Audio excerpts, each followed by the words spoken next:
You're 17, 18, 19, like that's the last thing you really think about is the whole legal side. We were happy that we were growing and our business was turning six figures and over at that point. So we were like very impressed and very happy and very ambitious in growing that.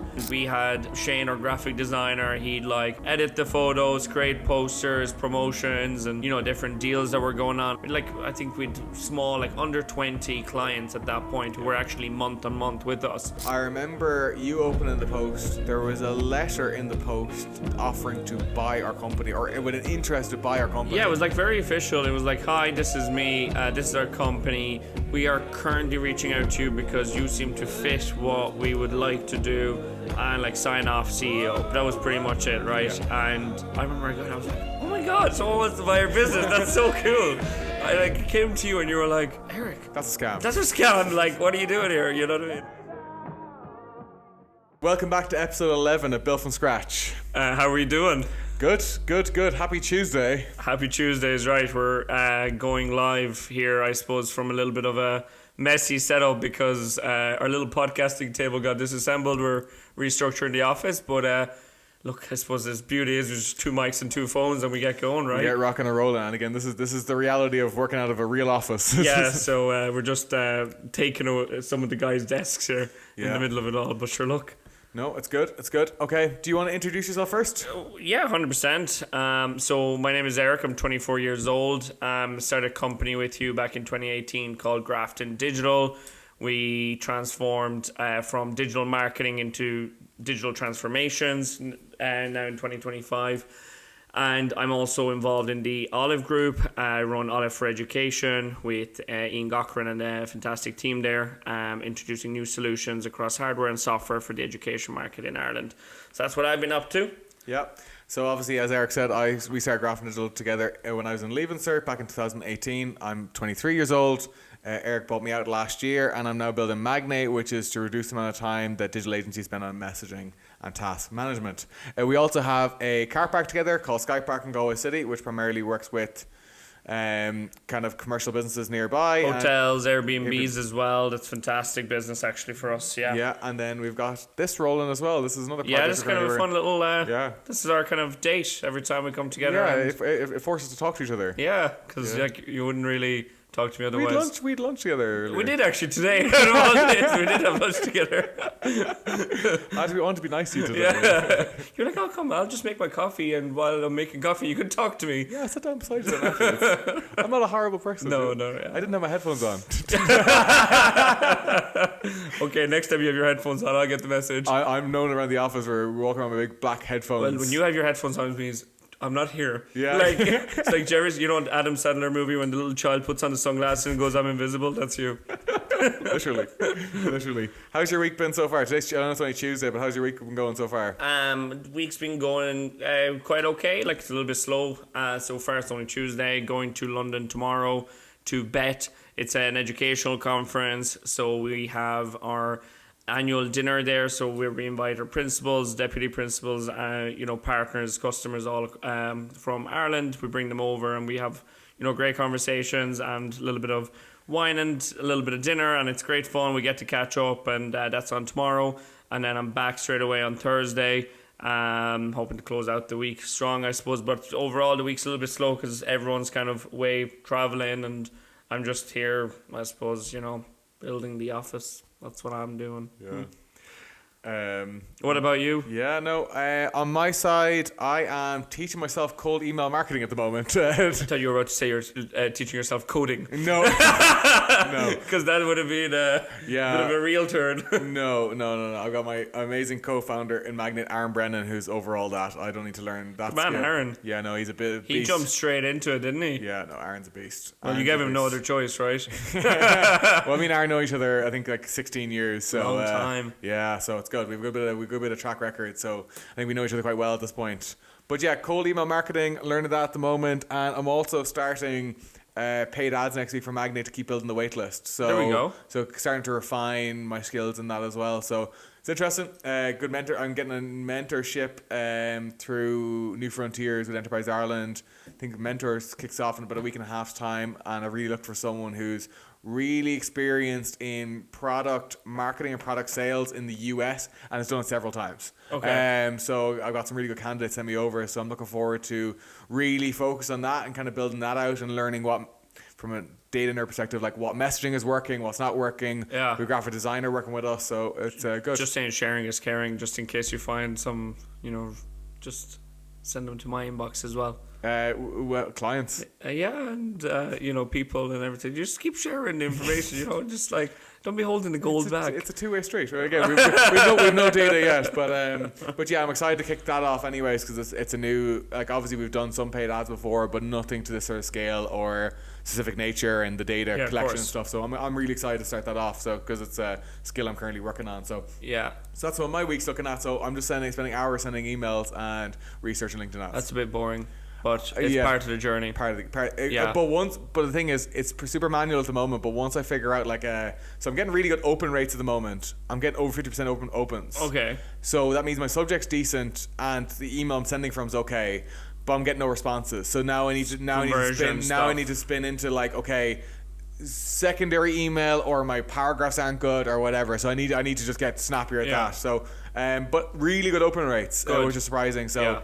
I haven't actually done it out yet. I've done over 100 emails so far over the last few days. I'm doing about 30 a day. Oh, that's really good. So I'm gonna So I'm gonna do another 50 and then change the strategy altogether and see. And it's going to be all a numbers game. But I have a list of about 750 agency operations people, MDs, owners, and directors of project management with companies with at least 50 staff. Okay. So. Yeah, so it's good. I'm learning and I'm enjoying the learning process. I'm a very and it was done when we did our psychometric test. It came out the same. I'm a very reactionary learner, so I like when there's like a challenge that I have in front of me and I have to. You have to make it work. And back against the wall. Yeah, and I have to go learn it.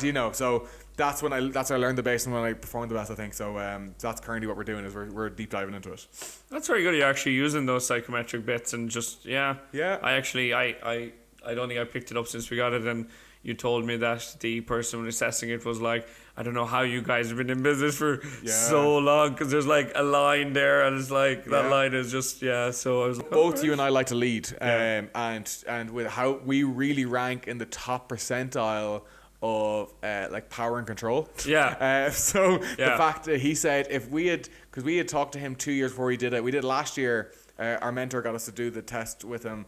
We had nearly done it 2 years beforehand. He said if he had found out 2 years beforehand that we did a personality test, he would host a break out business. Break out right now. Because you're going to fall out, which we managed to avoid doing. So exactly. But again, these things, again, taken in context. But that was something that he did say to me in the test, or when we did a sit down afterwards. Was you're a very reactionary learner. You don't really like learning proactively, like for willy nilly. You like being like, this is. That's so true as well. I am learning because I have this thing I need to do and my back's against the wall. And you also don't like learning that you don't think is going to be useful, or that you really... Who does? like, name me a person who likes to learn just... You're the guy that goes out to do camping, right? And you're like, you were given the job to put up the tent, right? You'll put up the tent, great. But when someone asks you, can you cook a food or something, you're like...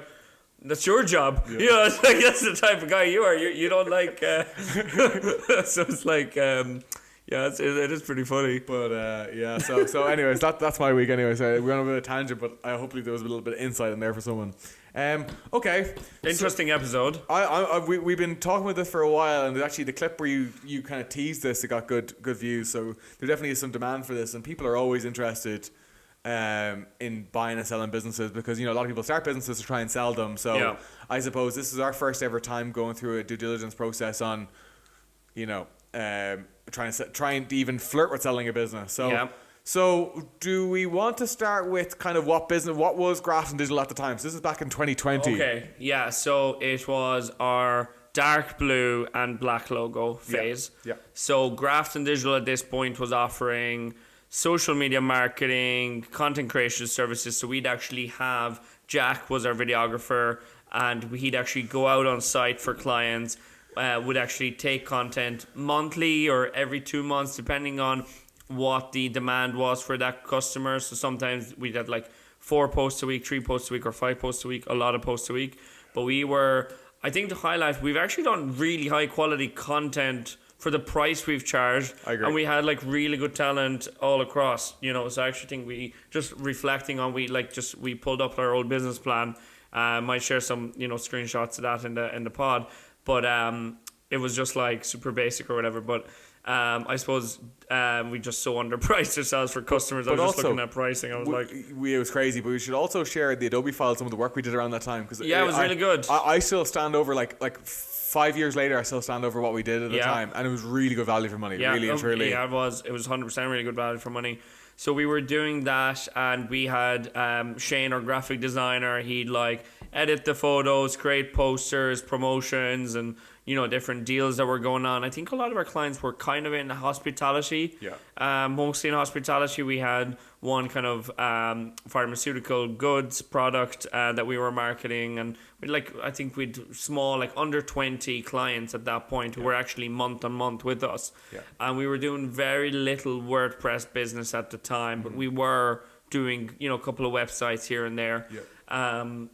And just to note, like, the time we're reflecting is kind of 2020, which was the beginning of COVID. That's when, like, the whole COVID situation started happening. So obviously, like, it was kind of a bit of an interesting year to kind of start off with, because I think at the start of the year, if I remember correctly, because COVID was just such a flash, the start of the year, like, we started off fine, and we pretty much got you know, a letter from the guys we're going to discuss today about, you know, selling our company. And I think that's then pretty much soon after that, like, COVID kind of kicked in and has just kind of changed the landscape all in, and that's why we're here where we are today.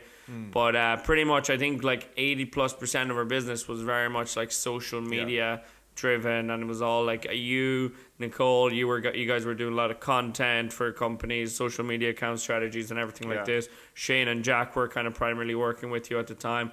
My side, I was kind of more in the WordPress side and everything, so I was working with Sean and Tomas, and I think we had Kaylon at the time. We had just 1 or 2 or 3 people at the time. We had Megan as well, so we had like a nice little team. But it was primarily social media at the time. Yeah, social media was definitely the busiest part, and probably the thing at the time churning the most amount of money as well. But definitely it was a sweat. Like, I think we always struggle with the economics of, we were charging so little money that, like, we were scraping. It was just not possible to make it work. Yeah, like, we should have been charging probably 5x what we were. Instead of a few €100, it should have been a couple of grand a month. Because like, the amount of bodies, strategy, and then the volume of content they're putting out, like, everyone was basically on 4 times a week. Like, that's 16 pieces of content a month, and then we were the one responsible for capturing the content, so video or picture, then turn into graphics or editing the photos, then strategically coming up with the plan, which would have been done beforehand, and then implementing it, copywriting and posting. And I still remember,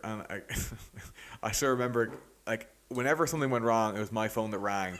And because 9 p.m. I really enjoyed that time. It was just the funniest time ever. I remember 9 p.m. at night is when we used to post most content, because that's when people are online. And the amount of times my phone would ring at 9:30 and someone's really upset with me over. But they changed their mind. Like, our business was really funny. Like, they would be like, "Oh, Daragh, we'll sign off." Like, we had like some sort of SOPs at the time. You had like a monthly calendar. Here's every post, every caption, every hashtag, everything laid out in a nice document every like month, and you force the client to sign off on it. And then post goes up 10 minutes after. Spelling error. Or no, we're not doing this anymore. Or why did this go out? Yeah. Well, you signed off on it. Like, what's going on, you know? Yeah, but again, just a mess. Should just turn my phone off after 9 p.m. Oh, it was so funny. It used to be such a nervous wreck because of the evenings. We used to get them all the time. Erik, I still have the moment we decided to get rid of social media. I remember it was like the next day my phone rang and I jumped. And and I remember going, oh my God, I was on edge the entire time that phone was ringing. That's not my life anymore. Like, I was like a war veteran. I was like, every time the phone rang, it was always like, bad news. It was shouting at me. Who wants to get me now? Yeah. But anyways, again, a learning lesson. And again, at the time, it was probably, because we're selling so cheap, it was probably one of the easier ones for us to sell. We didn't have we weren't charging enough for websites either. So again, it was like, but again, we were learning our stripes. But anyway, so that was kind of where the business was at. It was we were what age were we? 19, 18, 19? 19 at the time, yeah. So again, very early to graph and digital, probably less than 2 years doing what we're doing, a year and a half. So we were still only very much figuring it out. And yeah, and again, just trying to get by. There was no sales strategy, no nothing. It was like, we'd never worked in any company like that. No. It was, anything we had in place was, we think this makes sense. Okay, we've faced a problem, we've implemented this to try and solve it, but again, it was all very reactionary, and we're two teenagers trying to figure it out. So, yeah. And I guess we figured out in somewhat, and like I suppose this video is going to be about like when we got our first sales offer, how the whole situation happened, and what our outcomes were, and learnings were, and everything like this. Like for context, in 2018, we pooled together €6,000 to start Grafton Digital. Yeah. In the classroom, in Clare Galway College. I've just done my leaving cert at the point. You were doing your leaving cert at that point. So that's our, anyone in the States, that's our, final stage in high school. Yeah, is our leaving cert. Final exams. Yeah, and that's what we were doing. And like you wanna get started with the letter phase? Yeah. Okay. Cool. So I remember one day Erik would always check the post. And love the post. Yeah. See who's looking for me. Yeah. I love letters in love there. letters. And I remember you opening the post, and there was a letter in the post offering to buy our company, or with an interest to buy our company. Yeah, it was like very official. It was like, hi, this is me. This is our company. We are currently reaching out to you because you seem to fit what we would like to do, and like sign off CEO. That was pretty much it, right? Yeah. And I remember I was like, oh my God, someone wants to buy your business. That's so cool. I came to you and you were like, Erik, that's a scam. That's a scam. Like, what are you doing here? You know what I mean? Yeah. And I was like, no. Looks official. I've done my thing. Like, to be fair, I think when I looked at them, I was trying to sell myself that this is a legit company at the time as well. Because I was like, oh my God, sell. Like, I think every business owner should try to sell their company, throughout their career. But I think anyone who builds or majority of people that say they never ever intend to sell their company are lying. Yeah, like every company is built to be sold. Like that's the whole ambition of it, Yeah. So it either gets carried on or just brought to a better future, I suppose. And like it was like, if you're interested, just reply to this email or pick up the phone and call this number.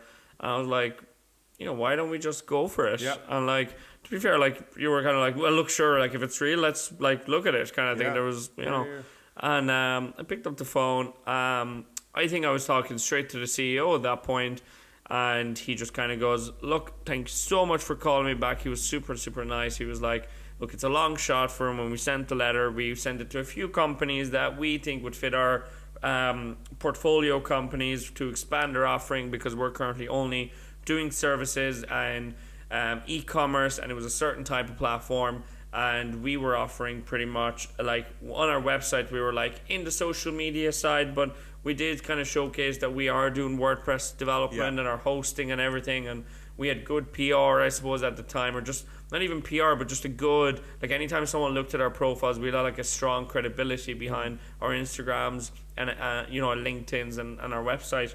So it was very, I'd say, easy for somebody to reach out with confidence and say hello. Mm-hmm. And I was honest with the guy. We've only started the business. This is what we're kind of doing. And he was like, look, let's start off by having a call and just doing an introduction. Let me introduce you to our CFO. And I think it was only the CFO that came on at that point, maybe someone else. But it was just a couple of us. We went on a call and just said hello. Then quite shortly after that, right? Yeah. I think, and again, it was completely exploratory because they were looking for WordPress devs and a little bit of social media, because they had a good sales engine and a good brand rep. They've been in the industry more years. I think they were getting a good bit of work that was well below their threshold of what they would take. Yeah. Because obviously WordPress is lots faster to spin up website wise than what they build. So they were like, okay, this could be a nice arm, and we were on the list of things that got taken. But yeah, we talked to the CFO, CEO. I think you're right. I think that was it. That was on the call. Basically gave them a very high level overview of the company. They explained who they were, what they were doing, and it was kind of a case where, guys, are you interested in going through a due diligence process? I never even heard the term due diligence up until that point. We probably Googled what due diligence on meant. The call. Yeah, probably. No, really and truly. Yeah. And we were like, yeah, Why not? I remember getting off that call and once you Google what due diligence meant, I remember going, well, I'm nearly certain at this point we had the thought of, even if there's not really an offer there to sell, it's probably a decent learning in this for us. That's and I think we pretty much asked your dad as well around this. Like Dar's dad has been in business for quite a long time. Yeah. And so that's why he would have been a good mentor for us to bounce things off. Shout out to Peter. Yeah. Peter, you know. But I think we both agreed that, look, let's just go and see what they look for if they wanted to buy a business, and you never know what worst thing is we sell the business. We probably didn't have too much intention on selling because we had no idea about 100%. Like how this works, like, but maybe a little bit at that, deep down we were both kind of curious, if we sold, wouldn't that be cool to get access to a handful of cash, you know, and it would have been a bit of fun to sell a business, that we started. So I think we were both looking for the story out of it, right? Yeah. And I think it was very like swift. They sent us over like pretty much an email detailing what they'd like to know about us, and it was like 7 points. And it was pretty much like, who are you guys? What are you guys getting paid? Show us your pipeline. Show us your recurring revenue. Show us your like projections. Just give us a little bit of insight. And you've prepared like pretty much a 1 or 2 page response back to them that highlighted All of Grafton, which probably like was enough to highlight All of Grafton at the time. And we were very much just back and forth on that because they were trying to understand. Okay, so you guys sell a website for $2,000. You guys have hosting packages. You pick up a few £100 recurring revenue a year here. Social media. Why are you spending time here on social media? They were a bit like just trying to understand the whole business economics for us as well. And I just remember like a couple of things they started asking for. Like, can you attach all the contracts of agreements you have with your clients? And I just probably looked at you at the point like, Daragh, we need contracts for every client here. And like, look, when you're 17, 18, 19, like that's the last thing you really think about is the whole legal side. It was just to land a deal. We were happy that we were growing and our business was turning 6 figures and over at that point. So we were like very impressed and very happy and very ambitious in growing that. So we didn't really pay too much attention at that point to the detail. It's whatever stuck and whoever was actually willing to do business with us. Well, I think it just added, at the time we believed it added friction to the deal. It was just, if someone agreed just to pay us and to go for the service, we were like, don't care, not going to create any problems, sign up to our direct debit, or I don't even know if we had direct debit at the time. We didn't have any direct debit at the time. So people manually paid us every month for hosting, which is so silly. But again, like, we were just happy to land the deal and someone to agree to do it. But no, definitely a ton of learnings, and that's definitely one of the things that comes in here around things that can increase the value of the business, and things that if we were to, or I suppose if you were to gear up a service-based business, what are some of the learnings we would have taken out of it, and how how you actually increase the value of it. So I'll kick off with the first point here. Big one is there's 2 different types of income that we were receiving at the time. We had the once-off project-based income, and then we had MRR, which is monthly recurring revenue. And firstly, like we said there, we had no contracts. We just had an email saying someone's happy enough to hop on board, and we took them at their word that they'd send over the monthly recurring revenue every month. This is for hosting and for social media marketing.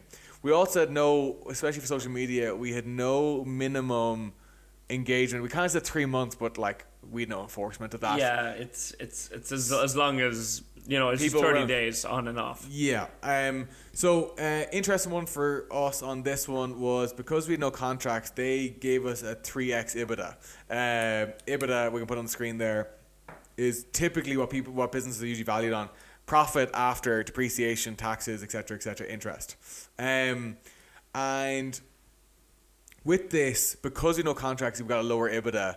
But I know, respectively looking back, that if we had contracts in place, and especially on the website hosting side, we would have gotten a higher... Yeah, like you would have been probably closer to the 5 and 6-ish even, because it's like, it is fairly solid that way, Yeah. And the other thing was as well, if they were looking at it, they didn't really it was funny because I think it's very important that your buyer really identifies what part of the business they're really interested in. Yeah. Because they were in like software development, e-commerce, primarily what they were really interested in is the web development side. So straight away you're kind of on the back foot of, well, we actually have a, you know, that might look pretty or might have a lot of potential, and at that point we were very passionate about social media marketing. They don't really value that, because it's like, whether you had a contract or not, they're like, well, that's just kind of turnover, and look at the amount of people you have. We like this web side of you because you only have a couple of people and you have okay profits here, you know. So it was also like what the buyer was attracted to. 100%. They understood that business, to your point. But secondly, especially with social media, we had decently high churn. Like, let's say after 6 to 9 months, if not even sooner, The business went out of business. It just wasn't showing them like an actual ROI. Like, I think at the time it was very difficult to show ROI. Like, we didn't have access to tools. Like, we had that, you know, really expensive social media scheduling tool, Hootsuite at the time. I remember costing us like $1 to $2 grand a month just to have. But like, there was no way to show us like, okay, you're a cafe and you're actually spending money with social media. There's no way for us to show that you have higher footfall.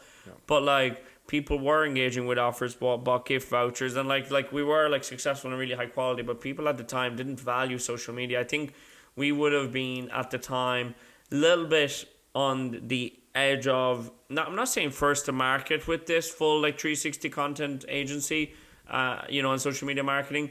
But we would have been very close to having that boutique element. Like, every like other person where I was talking to at the time, they'd all be doing just one element, whereas we always try to create a full circle offer. Yeah. So I think leading social at the time with Jamie White's leadership was like the first social media company in Ireland, and they were doing really well. Like, you know, I think we were working for Vodafone and a bunch of other businesses at the time. They were the prime example of what's the top-notch social media side of things.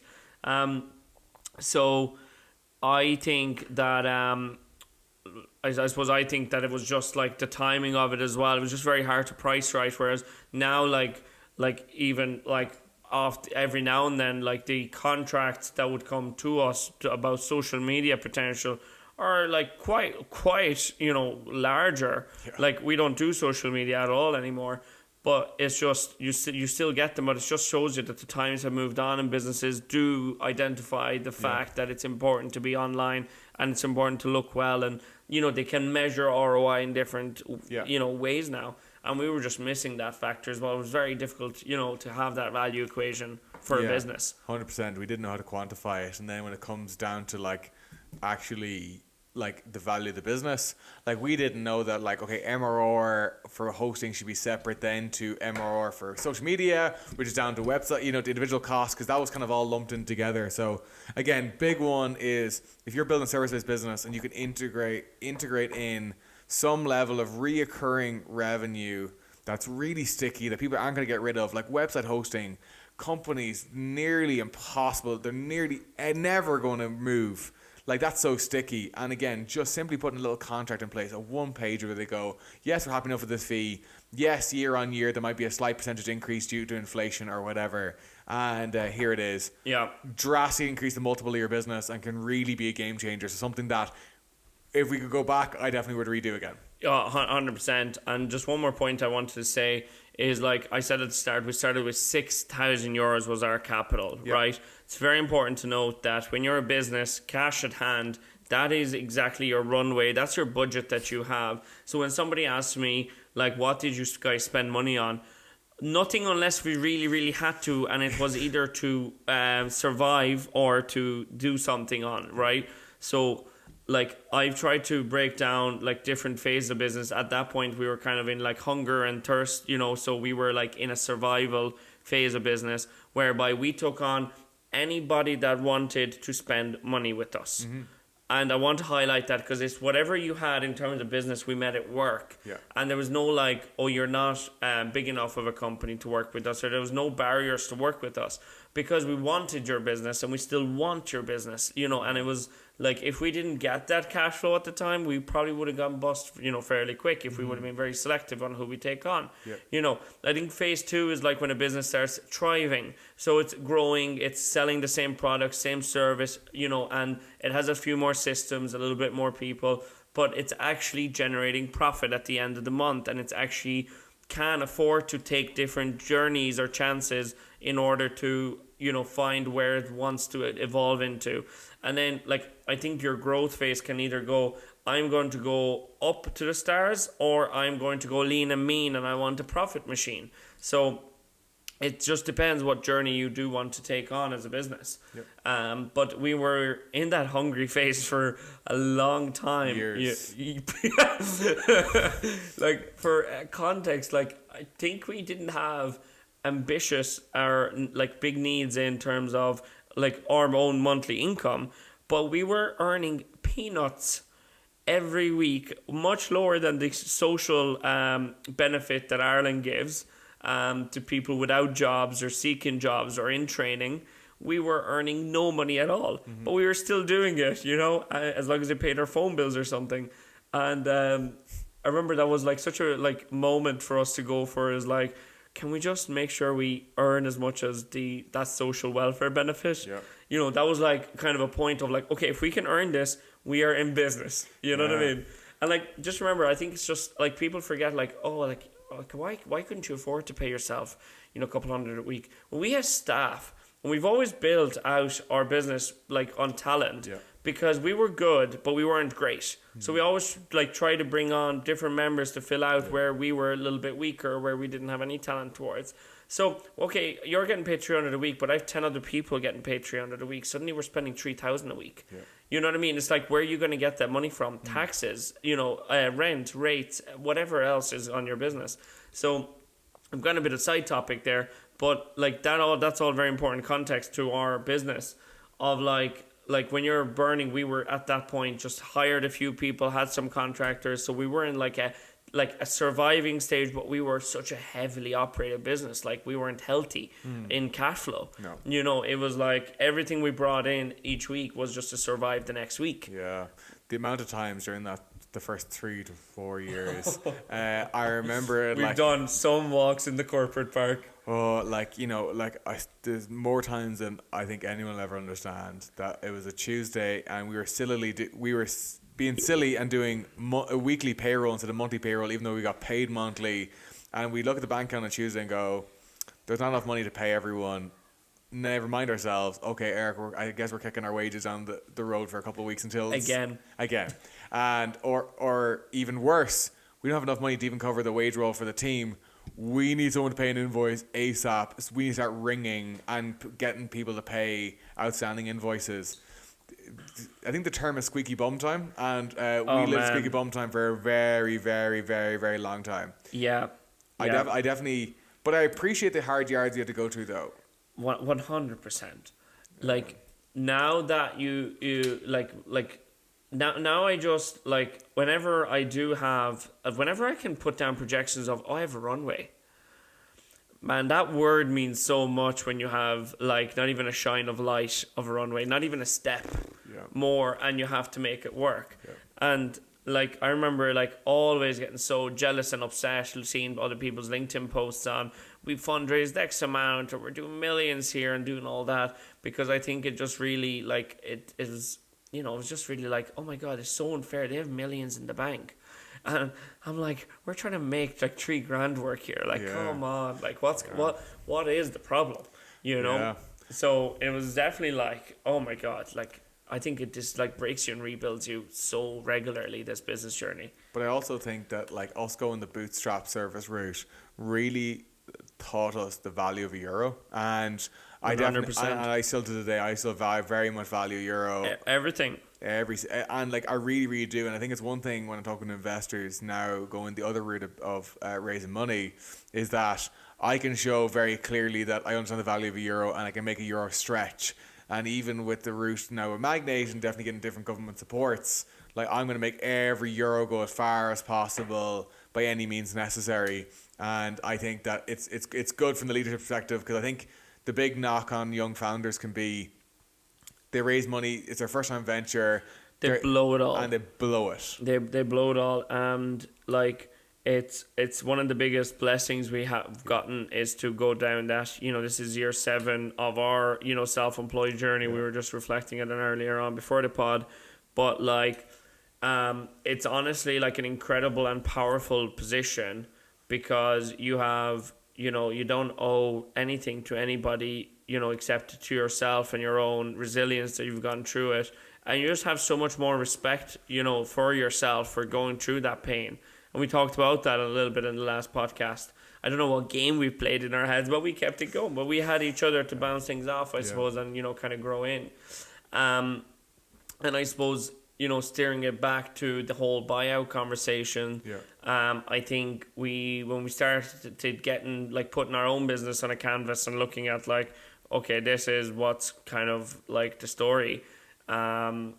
Like, I think we both kind of had like that pinch of reality starting to come in of like, oh my God, we could have done so much better here. We're burning so much money there. So that's what the exercise, the whole intention of going through a buyout offer was to identify our weaknesses, to see, is this our lucky moment? Will someone just sign a lovely check? Like, I think at that point we were both talking about, if someone gave us X, we would walk. Like, we had our lowest figure, and that lowest figure was so not low respectively. You know, we just so overvalued ourselves, which is good. I think it was 8 times higher than what we got offered. Yeah, it was about 8 times higher probably.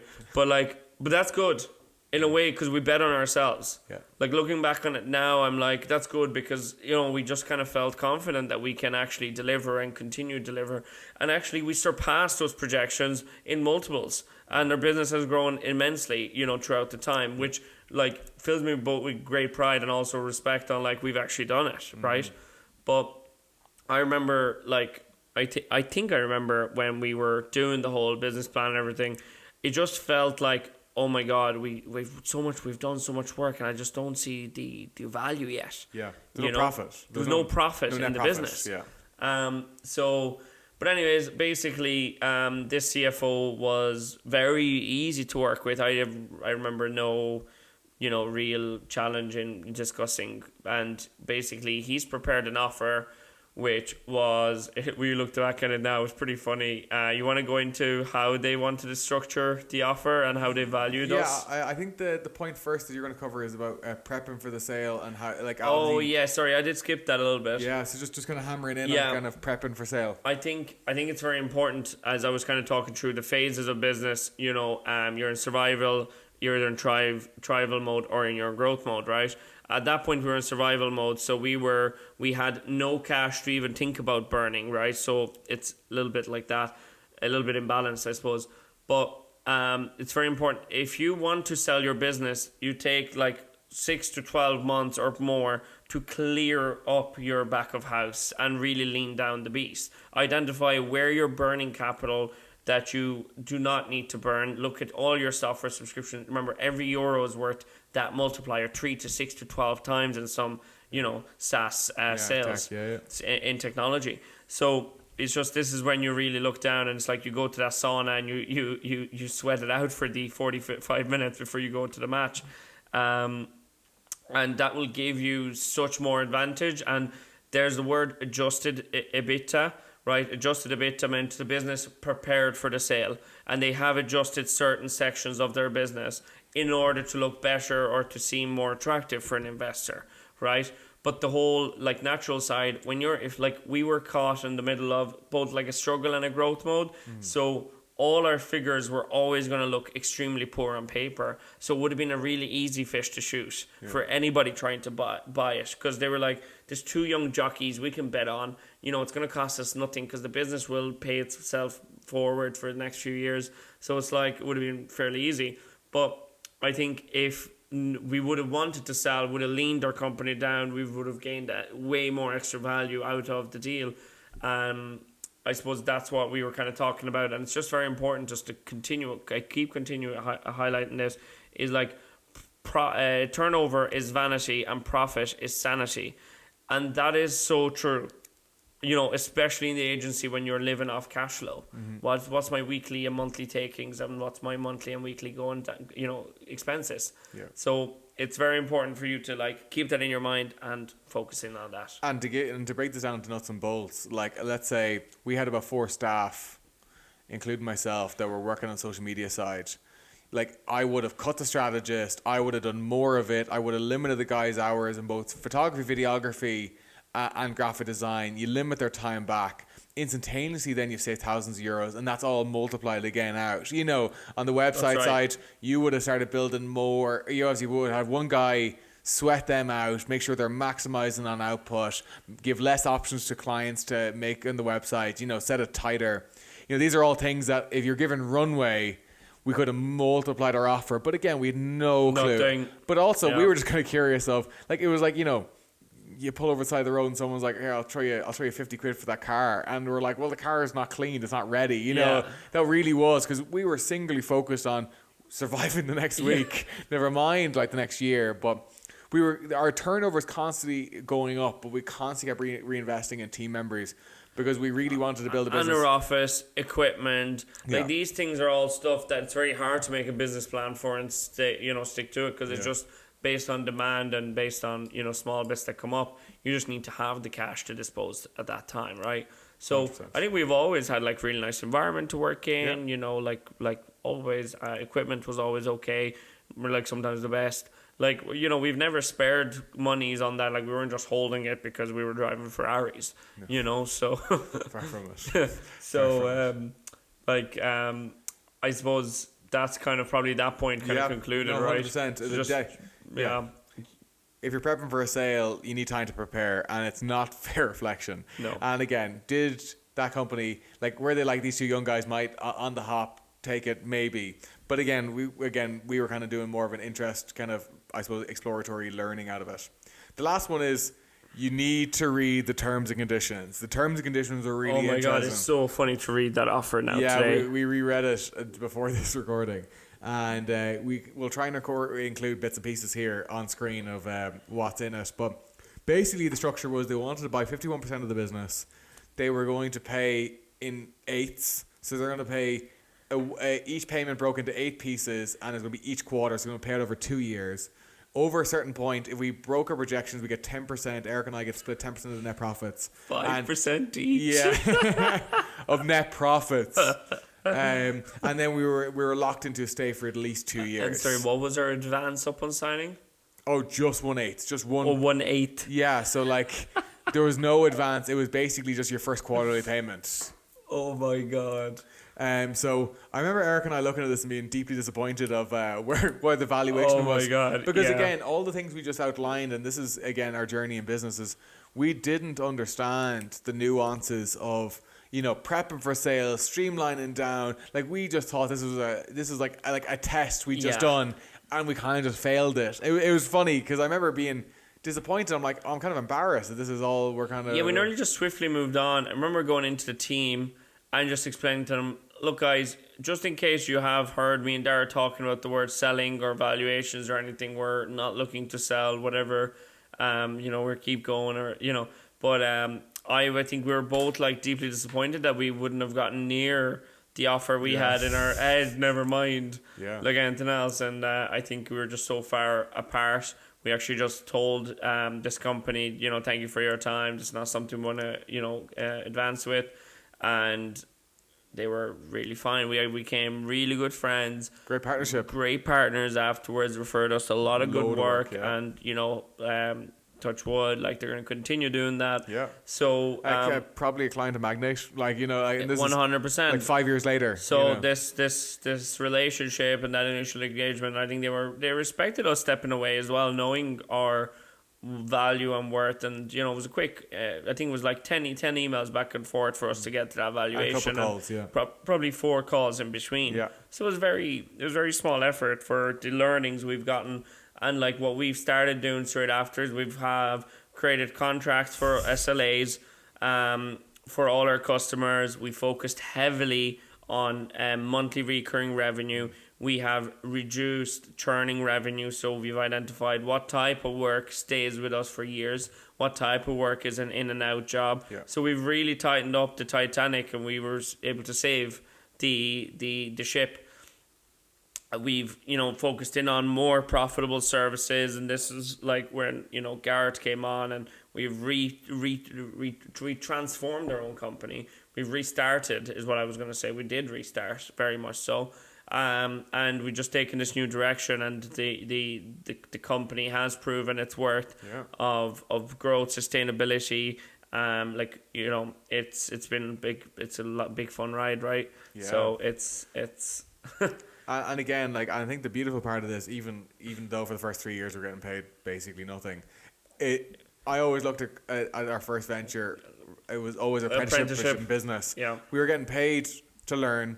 And the more skilled we got, the more we got paid to do it. And this was the thing. And I remember Dad setting the benchmark for me that, like, Daragh, your rough metric in your head should be, by the time all your peers finish college, are you earning the same amount of money that they are?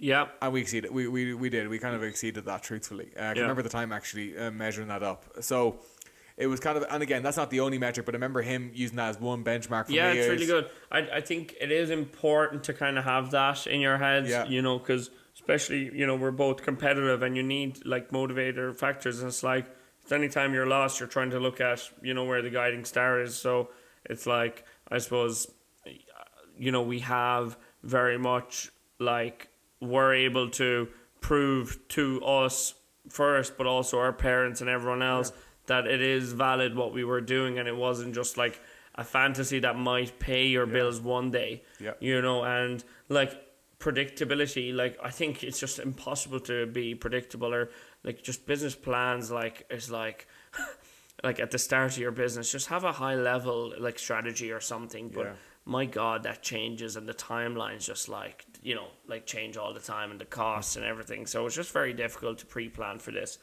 100%. And again, I think you and I just kept showing up every day and kept throwing stuff at the wall and seeing what's stuck. Yeah. And again, I think like 7 years, like, or 6.5 years later, we're creeping up on 7 years, like, in business, being self-employed.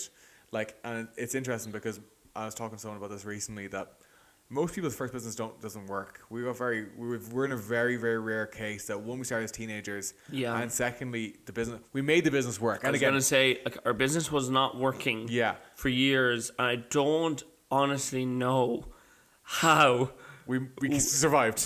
How? Yeah, I don't know. I don't know, and I cannot logically explain the correlation between this type of growth to this type of hockey stick growth suddenly. And then you're just like continuously growing still after year 7. I cannot explain it besides, great leaders, good market, good team, and just like a lot of positive surroundings. But my God, we should have, by every right, gone bankrupt in 2019, 2020, 2021. The amount of times we should have gone bankrupt, it's just... but we made it work. And we're still here. We're still plowing. Couple ventures deep now, and we're still building and still showing up every day and still working hard. 100%. So I'm only excited to see what the future brings. We're going to be announcing for Grafton Digital 10 new jobs in 2025. We've already filled 2 in January. So we're excited on that. So we're looking to keep growing and invest in, our team and our foundation. So obviously we're obviously a little bit down the line as a business. You're in the startup phase now of, developing and fundraising and doing all that. So, but I just think it's a cool story of how it just all went like tumbling for a long time, but we kept on top of the ship. And now the ship is sailing towards the right direction. And,